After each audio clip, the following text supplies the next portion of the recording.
প্রধান প্রধান দৈনিক পত্রিকাগুলো তাদের আন্তর্জাতিক খবরে যে খবরগুলো গুরুত্ব সহকারে ছাপিয়েছে তার মধ্যে শুরুতেই থাকছে যুক্তরাষ্ট্রকে পশ্চিমা সামরিক জোট নেতু থেকে বের হয়ে আসতে আবারও আহ্বান জানিয়েছেন প্রেসিডেন্ট ডোনাল্ড ট্রাম্প প্রশাসনের ডিওজিই প্রধান ইলন মাস্ক।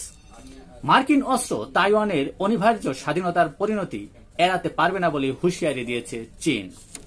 হুমকির মুখে ইরানকে আলোচনার টেবিলে আনা যাবে না বলে জানিয়েছে ইরানের সর্বোচ্চ ধর্মীয় নেতা আয়াতুল্লাহ আলী খামেনি। তেহরানের পরমাণু স্থাপনায় হামলা বিপর্যয় ডেকে আনবে বলে মন্তব্য করেছে কাতার। সরকারি বাহিনীর সঙ্গে সিরিয়া আসাদপন্থী সংঘাতে নিহতের সংখ্যা 1000 ছাড়ালো। জাতীয় ঐক্যের আহ্বান প্রেসিডেন্ট আল সারার। নিরাপত্তা বাহিনীর বিরুদ্ধে বেসামরিক নাগরিক হত্যার অভিযোগ উঠেছে।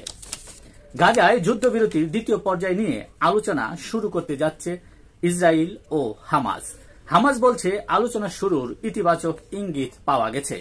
অপরদিকে ইসরায়েল বলছে কাতারের দোহায় প্রতিনিধি দল পাঠাবে তারা।